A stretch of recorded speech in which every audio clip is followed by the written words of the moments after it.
Good morning everyone. In this video we are going to study about AIDS, which is also a sexually transmitted disease. So let's begin. What is AIDS? AIDS basically stands for acquired immunodeficiency syndrome, and it is a chronic potential life-threatening disease condition, and it is caused by the human immunodeficiency virus, in short HIV. Next, how it cause AIDS. So by damaging immune system, HIV interferes the body's ability to fight against the organism that will cause disease. Next, HIV basically stands for human immunodeficiency virus, in which H is refers to human, and this particular virus can only infect human beings. Next, I stand for immunodeficiency, and in this, HIV will weaken or weak immune system by destroying important cell that will fight disease and infection. Next, V stand for virus, and this virus can only reproduce itself by taking over a cell in the body of its host.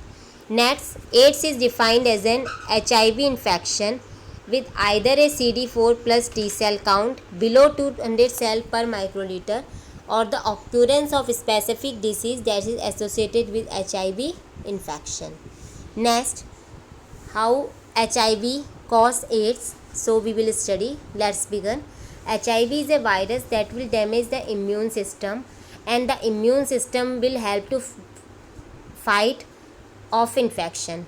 But untreated HIV infects and kills CD4 cells, which are a type of immune cell called T cell. Over time, as HIV kills more CD4 T cell, the body is more likely to get various types of infection. Next, HIV transmitted through body fluids that will include blood, semen, vaginal and rectal fluids, breast milk, etc.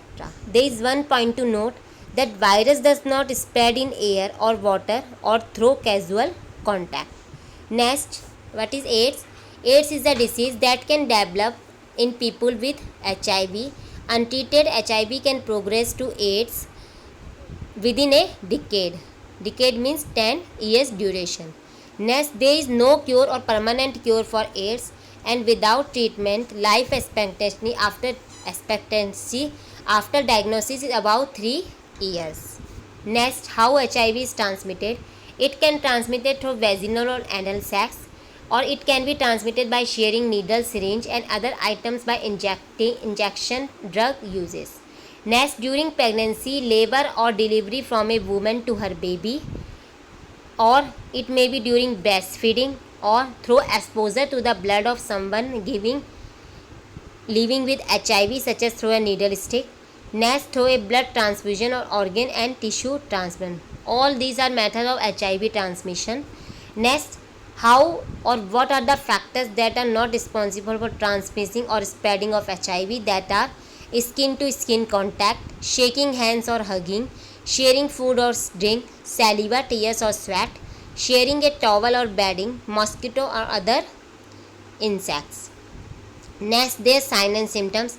Early symptoms of HIV after developing infection are fever, chill, skin rash, fatigue, dry cough and shortness of breath.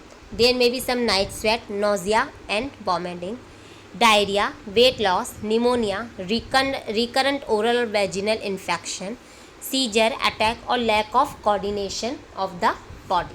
Next, CD4 count drops below 200 cells per microliter. Person is considered to have advanced HIV disease. So their symptoms are esophagitis, which means inflammation of the lining of the lower end of the esophagus or food pipe. Next, there may be some infection to the nervous system, maybe tuberculosis, maybe cancer, maybe pneumonia, etc. Now, diagnosis. First is, there are several types of tests that can screen blood for HIV infection, but there are newer tests that can detect the presence of HIV antigen, which is a protein, up to 20 days earlier than standard test. Next, ELISA. ELISA is basically the enzyme-linked immunosorbent assay. In short, we say ELISA, and these tests use blood, oral fluid or urine to detect HIV antibodies. bodies. As I have told you, to fight with any antigen, our immune system produces a particular antibody to a particular specific antigen. So here we will detect HIV antibodies.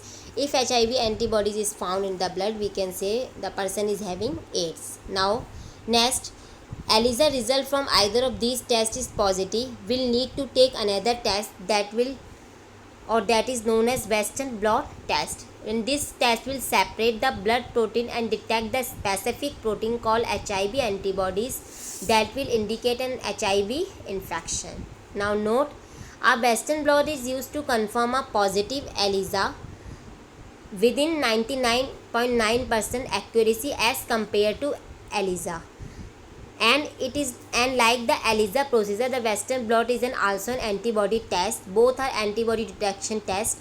However, unlike the ELISA method, the viral proteins are separated first and immobilized, in which ELISA test it is not performed. In subsequent steps, the binding of the serum antibodies to specific HIV protein is visualized. Now another diagnosis test is PCR test. PCR stands for polymerase chain reaction test. And this test detects basically the genetic material, that is RNA of HIV itself, which is a retrovirus, and it can identify HIV in the blood within 2 to 3 weeks of infection. And this will detect very early infection before antibodies have developed. So it is the most advanced test of detecting HIV. Next is treatment. Treatment basically depends on therapeutic approach to HIV infection. There is no cure for AIDS, as antiviral treatment can support HIV and can destroy AIDS.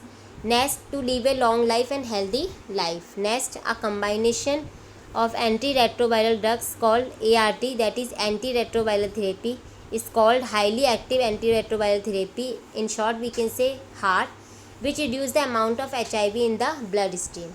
In 1987, a drug called azidothymidine, in short AZT, became the just approved treatment for HIV,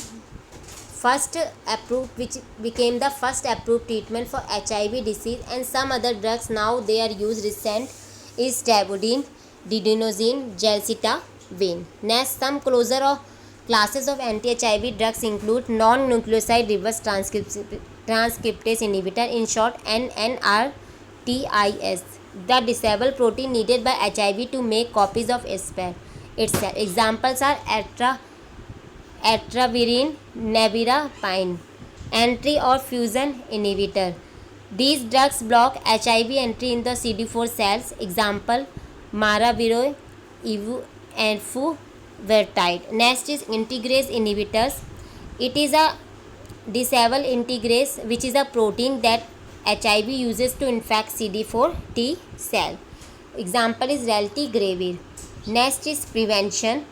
We can provide some educational and motivational sharing programs in which we will provide some counseling therapies to prevent AIDS. Second is safe sex practice, either we can use condom, etc. Next is drug abuse or needle sharing. We should avoid drug abuse and needle sharing, and we should aware people about this drug abuse and needle sharing, how it can cause AIDS. Next is body fluid exposure. Next is pregnancy. Now their pathophysiology. First is when virus enter the body, where they rapidly replicate, leading an abundance of virus in the blood. After that, there is marked drop in the number of circulating CD4 T cells. After that, the acute viremia is almost associated invariably with the activation of CD8 plus T cell, which will kill HIV infected cells and produce antibodies. Next is the CD8 plus T cell response control virus level, which peak and then decline as the CD4 plus T cells count recover. A good CD8 plus T cell response has been linked to show disease progression. After that, they will ultimately HIV causes AIDS by depleting CD4 plus T cell below 200 cells per microliter. After that, it will result of weak immune system and allows opportunistic infection. After that, during acute phase, HIV induced cell lysis and killing of infected cell by cytotoxic T cells account for CD4 plus T cell depletion as well as apoptosis. Then HIV will seek out and destroy CCR5 expressing CD4 plus T cell during acute infection. After that, continuous HIV replication causes a state of generalized immune activation persistent throughout the chronic phase. After that, there is a release of pro-inflammatory cytokines which will promote HIV replication in huge amount, and finally it will cause AIDS and cell death occurs. I hope you all have understand my video. Thank you.